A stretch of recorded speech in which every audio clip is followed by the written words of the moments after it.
A paz do Senhor, amados irmãos, amém? Meus queridos, hoje eu queria trazer um tema para aqui que eu senti desejo no coração de falar, que é a falsidade e a falta de comunhão na igreja. Meus queridos, nos dias atuais, muitos cristãos enfrentam o desafio da falta de comunhão verdadeira entre os irmãos da igreja. Amém? A falsidade, a hipocrisia e a falta de amor genuíno enfraquecem a unidade do corpo de Cristo. O que a palavra nos ensina sobre esse assunto? Como podemos mudar essa realidade? Eu vou trazer alguns tópicos para vocês e interpretar alguns deles, tá bom? Primeiro tópico seria: o que é falsidade segundo a palavra de Deus? A falsidade é condenada por Deus porque se opõe à verdade e ao amor cristão. A palavra de Deus nos alerta contra a hipocrisia e a mentira dentro da comunidade de fé. Vou ler aqui alguns versículos para vocês e que fala sobre falsidade. O primeiro está em Provérbios 12, 22. Os lábios mentirosos são abomináveis ao Senhor, mas os que praticam a verdade são os seus deleites. Eu diria nesse versículo de Provérbios que ele transmite a ideia de que Deus detesta a mentira e aprecia a verdade. Em Efésios 4, 25, pelo que deixais a mentira e falai a verdade, cada um com o seu próximo, porque somos membros um dos outros. Eu interpretaria esse versículo de Efésios 4:12 da seguinte forma, que a interpretação desse versículo é que os crentes devem falar a verdade uns aos outros, pois são membros de um corpo. A mentira mina a confiança e a unidade da comunidade, enquanto a verdade promove relacionamentos genuínos. O outro versículo está lá em Mateus 23, 27. Jesus repreende os fariseus, chamando-os de sepulcros caiados, bonitos por fora, mas podres por dentro. Eu diria que o nosso coração deve dar o compasso para as nossas realizações. Do contrário, por mais esforços exterior que façamos, as nossas obras serão um sinal de morte e não de vida. Seremos também como sepulcros caiados, por fora impecáveis, por dentro cheios de imundície. Eu queria fazer uma pergunta aqui aos amados irmãos. Você já percebeu falsidade dentro da sua igreja? Como isso pode afetar a comunhão entre os irmãos? Vou deixar aqui para vocês refletirem e pensarem sobre o que eu acabei de perguntar. O segundo tópico seria o perigo da hipocrisia e do amor fingido. Isso está cheio, meus irmãos, está cheio em igrejas espalhadas nesse mundo afora. Muitas vezes as pessoas aparentam ser espirituais, mas não vivem de acordo com a palavra de Deus. Essa hipocrisia prejudica o testemunho cristão e afasta as pessoas da igreja. No versículo Romanos 12, 9, diz: o amor seja sem hipocrisia, detestai o mal, apegando-vos ao bem. O que eu diria de Romanos 12, 9? Meus amados, nunca procurem vingar-se, mas deixem com Deus a ira, pois está escrito: minha é a vingança, eu retribuirei, diz o Senhor. Ao contrário, se o meu inimigo tiver fome, dele de comer, se tiver sede, dele de beber. Fazendo isso, você amontoará brasas vivas sobre a cabeça dele. Outro versículo está em Tiago 1:26. O que é que diz? Se alguém supõe ser religioso, mas não refreia a sua língua, engana-se a si mesmo e a sua religião é vã. Como eu interpretaria esse versículo de Tiago 1:26? Eu diria o seguinte, meus amados.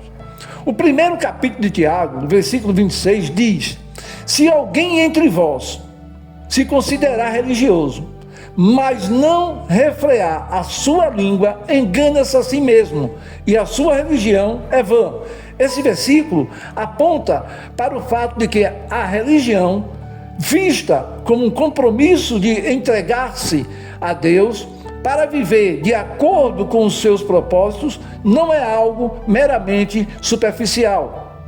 É algo que deve ser levado a sério e exige que os seguidores agir de acordo com os seus princípios. Refrear a língua significa evitar o uso de palavras ofensivas ou mal intencionadas. É uma questão de autocontrole e de espírito de santidade. Significa também pensar antes de falar, para que as palavras que saem não ofendam os outros. É importante, meus irmãos amados, notar que se uma pessoa professa ser religiosa, mas não consegue controlar a sua língua, então ela engana a si mesma. A sua religião é vã e não tem significado. Esse versículo que eu acabei de ler também enfatiza a importância da autoconcentração. Refrear a língua não é somente evitar dizer palavras ofensivas, mas também falar menos e escutar mais. Isso é particularmente importante no cristianismo, onde o ouvinte deve ouvir as palavras de Deus e agir em conformidade. Refrear a língua também significa evitar a tentação de falar mal de outras pessoas ou de envolver em fofocas ou maledicências. Amém, meus amados? Eu vou deixar aqui uma pergunta para os amados refletir e pensar. Como podemos cultivar um amor sincero dentro da igreja? Vou repetir. Como podemos cultivar um amor sincero dentro da igreja? Amém? Fica aí para vocês refletirem. O terceiro ponto desse nosso estudo seria a falta de aproximação entre os irmãos. Isso mesmo que você ouviu, a falta de aproximação entre os irmãos. Atualmente, muitas igrejas sofrem com a frieza espiritual e a falta de comunhão verdadeira. Os irmãos não se conhecem, não oram um pelos outros e não compartilham suas vidas. No versículo que está lá em Hebreus 10, 24, 25, diz: consideremos-nos também uns aos outros, para nós estimularmos ao amor e às boas obras, não deixando a nossa congregação, como é costume de alguns, antes admostrando-se-nos uns aos outros. O que eu diria nesse versículo de Hebreus é: consideramos uns aos outros para nos incentivarmos ao amor e às boas obras. Não deixemos de reunir-nos como igreja, segundo o costume de alguns, mas procuremos encorajar-nos uns aos outros, ainda mais quando vocês veem que se aproxima o dia. No versículo que está lá em Atos 2:42, diz: e perseveram na doutrina do apóstolo e da comunhão, e no partir do pão e nas orações. Nesse versículo nós somos representados com um retrato da vida dos primeiros cristãos. Eles eram incansáveis em sua dedicação ao ensino dos apóstolos. A comunhão ao partir do pão e as orações. Tão profunda era a comunhão entre eles que transbordava em suas vidas cotidianas. Amém? Vou deixar aqui uma pergunta, para que vocês possam refletir como estou fazendo de lá para cá, que diz o seguinte: o que pode ser feito para que os irmãos se aproximem mais na sua igreja? Vou repetir: o que pode ser feito para que os irmãos se aproximem mais na sua igreja? No quarto e último tópico nosso, eu diria: como vencer a falsidade e restaurar a comunhão. Como vencer a falsidade e restaurar a comunhão. Meus amados, para combater a falsidade e fortalecer a comunhão, devemos agir conforme os princípios da palavra. Ser autêntico e verdadeiro. Efésios 4:15, que diz, na minha interpretação agora, viu? Nos ensina que o crescimento espiritual acontece quando seguimos a verdade com amor, buscando ser cada vez mais semelhante a Cristo, que é a cabeça da igreja. Quando estamos enraizados em amor, nossas ações refletem o caráter de Jesus e nosso entendimento da verdade nos transforma. O outro seria viver com amor e perdão. Colossenses 3, 13 e 14, que eu vou interpretar da seguinte forma: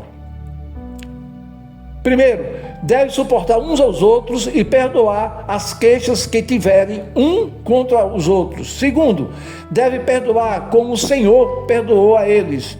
Terceiro, deve deixar que o amor dirija a vida deles. Quarto, deve revestir-se de amor, que é o vínculo da perfeição. Quinto, deve ser amáveis uns com os outros e prontos a perdoar. Sexto, jamais deve guardar rancor. Sétimo, deve perdoar incondicionalmente, como Cristo perdoou a eles. Esse contexto, eu diria que esse versículo faz parte de uma exortação mais ampla para viver uma vida que reflita a nova identidade que os crentes têm em Cristo. A importância do perdão é cultivar o perdão, poder ser fundamental para uma boa convivência e para a saúde mental de todos os envolvidos. Meus amados, o outro ponto aqui é orar um pelos outros. Tiago 5,16, que diz, aqui a minha interpretação, este versículo de Tiago ensina que a oração de uma pessoa justa é poderosa e eficaz. Além disso, a confissão de pecados a outras pessoas pode ser um impedimento contra futuros pecados. Qual a explicação sobre isso? Diria que a oração de uma pessoa justa é poderosa porque ela vive segundo a vontade de Deus e mantém uma comunhão sincera com Ele. A confissão de pecados a outras pessoas incorpora o princípio da responsabilidade. Também confessar os pecados uns aos outros pode ser um desabafo em um momento para abrir o coração e pedir perdão. Também confessar os pecados uns aos outros pode ser um momento para crescer na união e no amor. Diria também que confessar os pecados uns aos outros pode ser um momento para ter uma vida cada vez melhor. Outro ponto seria praticar o amor em ações concretas. 1 João 3,18. A minha interpretação seria: o amor não deve ser apenas de palavras, mas também de ações. Amar com ações e de verdade é uma forma de saber que se pertence à verdade de Deus. O amor verdadeiro tranquiliza o coração diante de Deus. Se o coração condena, Deus é maior do que o coração e conhece tudo. Se o coração não condena, há confiança diante de Deus. Obedecer os mandamentos de Deus e fazer o que lhe agrada é uma forma de receber tudo o que se pede a Deus.